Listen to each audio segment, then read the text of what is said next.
ఆదికాండము 28వ అధ్యాయము చదువుకుందాం.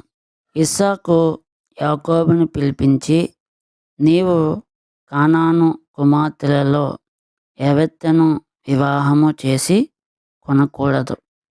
నీవు లేచి పద్దనరాములోనున్న నీ తల్లికి తండ్రి అయిన బెతియేలు ఇంటికి వెళ్ళి, అక్కడ నీ తల్లి సహోదరుడగు లాబాను కుమార్తెలలో ఒక దానిని వివాహము చేసుకొనమని అతనికి ఆజ్ఞాపించి, సర్వశక్తిగల దేవుడు నిన్ను ఆశీర్వదించి నీవు అనేక జనములగునట్లు నీకు సంతానాభివృద్ధి కలుగుచేసి నిన్ను విస్తరింపచేసి నీవు పరవాసివైన దేశమును అనగా దేవుడు అబ్రహామునకిచ్చిన దేశమును నీవు స్వాస్థ్యముగా చేసుకొనున్నట్లు ఆయన నీకు అనగా నీకును నీతో కూడా నీ సంతానమునకును అబ్రహామునకు అనుగ్రహించిన ఆశీర్వాదమును దయచేయునుగాక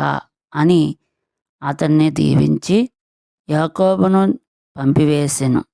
అతడు పద్దనరాములోనున్న సిరియావాడగు బెతియేలు కుమారుడును యాకోబు యాసావుల తల్లియగు రిబ్కా సహోదరుడునైన లాబాను నొద్దకు వెళ్ళెను. ఇస్సాకు యాకోబును దీవించి పద్దనరాములో పెండ్లి చేసుకొని వచ్చుటకై అతనినక్కడికి పంపిననియు, అతని దీవించినప్పుడు నీవు కానాను దేశపు కుమార్తెలలో ఎవరిని పెండ్లి చేసి కొనవద్దని అతనికి ఆజ్ఞాపించిననియు, యాకోబు తన తల్లిదండ్రుల మాట విని పద్దనరామునకు వెళ్ళిపోయిననియు ఏశావు తెలుసుకున్నప్పుడు, ఇదిగాక కానాను కుమార్తెలు తన తండ్రి అయిన ఇస్సాకునకు ఇష్టురాండ్రు కారని ఏశావునకు తెలిసినప్పుడు, ఏశావు ఇష్మాయేలు నొద్దకు వెళ్ళి తనకున్న భార్యలు గాక అబ్రహాము కుమారుడైన ఇష్మాయేలు కుమార్తెయు నెబాయోతు సహోదరియునైన మహలాతును కూడా పెండ్లి చేసుకొనెను. యాకోబు బెయేర్షెబా నుండి బయలుదేరి హారాను వైపు వెళ్ళుచు ఒకచోట చేరి ప్రొద్దు కృంకినందున అక్కడ ఆ రాత్రి నిలిచిపోయి ఆ చోటి రాళ్ళలో ఒకటి తీసుకొని తనకు తలగడగా చేసుకొని అక్కడ పండుకొనెను. అప్పుడతడు ఒక కల కనెను. అందులో ఒక నిచ్చెన భూమి మీద నిలుపబడి ఉండెను. దాని కోన ఆకాశమునంటెను. దాని మీద దేవుని దూతలు ఎక్కుచు దిగుచు నుండిరి. మరియు యెహోవా దానికి పైగా నిలిచి, నేను నీ తండ్రి అయిన అబ్రహాము దేవుడను, ఇస్సాకు దేవుడునైన యెహోవాను. నీవు పండుకొనియున్న ఈ భూమిని నీకును నీ సంతానమునకును ఇచ్చెదను. నీ సంతానము భూమి మీద లెక్కకు ఇసుక రేణువుల వలెనగును. నీవు పడమటి తట్టును, తూర్పు తట్టును, ఉత్తరపు తట్టును, దక్షిణపు తట్టును వ్యాపించెదవు. భూమి యొక్క వంశములన్నీ నీ మూలముగాను నీ సంతానము మూలముగాను ఆశీర్వదింపబడును. ఇదిగో, నేను నీకు తోడై ఉండి నీవు వెళ్ళు ప్రతి స్థలమందు నిన్ను కాపాడుచు ఈ దేశమునకు నిన్ను మరలా రప్పించెదను.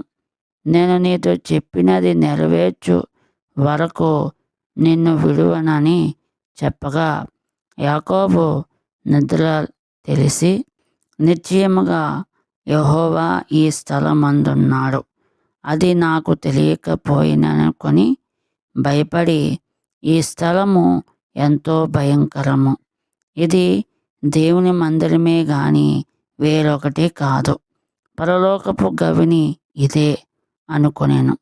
తెల్లవారినప్పుడు యాకోబు లేచి తాను తలగడగా చేసుకొనిన రాయి తీసి దాని స్తంభముగా నిలిపి దాని కోన మీద నూనె పోసెను. మరియు అతడు ఆ స్థలమునకు బేతేలను పేరు పెట్టెను. బేతేలను పేరుకి అర్థము దేవుని మందిరము. అయితే మొదట ఆ ఊరి పేరు లోజు.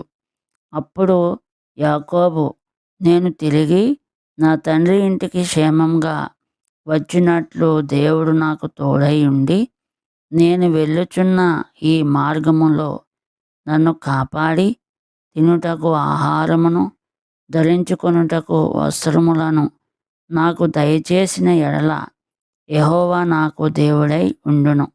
మరియు స్తంభముగా నేను నిలిపిన ఈ రాయి దేవుని మందిరమగును. మరియు నీవు నాకిచ్చు యావత్తులో 10వ వంతు నిశ్చయముగా నీకు చెల్లించేదానని మొక్కుకొనెను. దేవుడు ఈ వాక్యంను దీవించునుగాక. మీరు ఈ ఛానల్ని సబ్స్క్రైబ్ చేసుకొని మీ సహోదరులకు షేర్ చేస్తారని ఆశిస్తున్నాను.